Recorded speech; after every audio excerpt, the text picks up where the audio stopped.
Kumangochi zaka zina zake kunali chikwaya china chomwe chinkatchedwa Tupac ankakhala pafupi ndi mzikiti wina, ndipo olo anali ndi chuma samayiwala kumupembeza Mulungu podziwa kuti naye ndi ochita kulengedwa. Koma nthawi zonse Tupac akamatsika ma steps a mzikiti ankakonda kukumana ndi anthu awiri opempha omwewo, wina wakhala kumanja winayu kumanzere.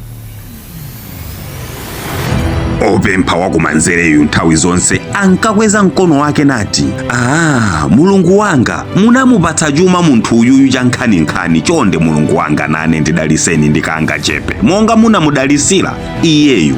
Pomwe opempha wakumanjayo nthawi zonse ankati, bwana Tupac, Mulungu anakudalisani ndi chuma cha nkhaninkhani, chonde ndigayireni kanga nyase nane ndidalisikeko. Tupac ankamva mawu amene wawa tsiku ndi tsiku. Koyambako ankanyalanyaza, koma usiku wina atakhala m'nyumba mwake maganizo a anthu aja anamupeza nati anthu aja onse akumapempha thandizo koma mosiyana. Mmodzi amakhulupirira mwa Mulungu kwambiri kuti angamupulumutse directly, pomwe wina amakhulupirira mwa ineyo.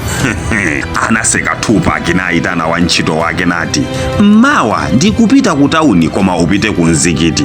Kuli opempha yemwe amakhala kumanja uja amakhala akundipempha thandizo langa. Chiyembekezero chake kwambiri chili mwa ine osati Mulungu. So pomwe ine ndikupita ukamuthandize, utenge mbale ndipo uyikemo mwala odula wa golide, ndiye kwina konseko uyikemo mpunga wa nkhuku, golideyo ali pansi. Akakadya idya mpungawo akazizimuke ataona golide ameneyo azakamuone pa mapeto pake, ndipo moyo wake ukasintha mpaka kalekale. Wantchito uja anachita chimozimozi monga momwe anawuziridwa ndi bwana Tupac, nkukamupatsa opempha wakumanja uja nati nthawi zonse umati, bwana Tupac, ndidaliseni ine ndikena kake muzomwe muli nazozo, ndiye lero bwanawo akupasa mphaso imeneyi. Opempha wakumanja anamwetulira nati, finally ndayankhidwa pempho langa. Anayamba kudya mpunga monyogodola opempha wina uja. M'bale, mapempho a ife ndiye ayankhidwa, zikuchita kununkhira bwino bwanji. Ndipo anadya mpunga hafu, mbale nsuzi nkuwumisa, nkhuku nkutafuna yekha, ndipo kenako anatenga mpunga otsalawo namupatsa opempha nzakeyo wakumanzereyo nati, mungafere fungo nanu lawani. Opempha winayo analandira ndipo anati, ndisunga ndikadyera ku nyumba zikomo. Koma atapita ku nyumba anali odabwa kuona pasi pa mbale pali golide wa ndalama zochuluka zedi.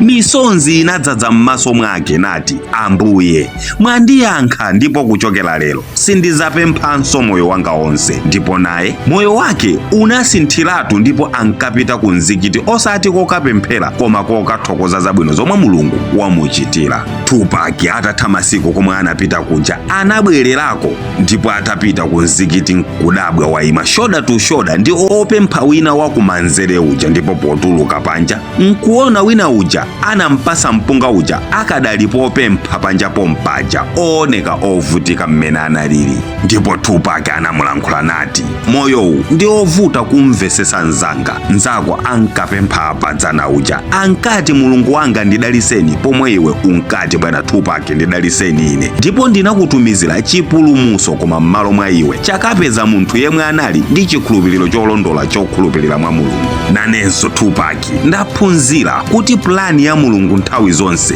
imapeza njira yake kwa yemwe wamfuna. Akafuna kudalisa munthu palibe angalepherese, ndipo ngati chinthucho sichinalembedwe pa iwe palibe angakwanise kuchikankhira pa iwe kuti chikhalebe cha iwe. So khalani ndi chiyembekezero nthawi zonse kuchokera kwa Mulungu osati kwa munthu omafa.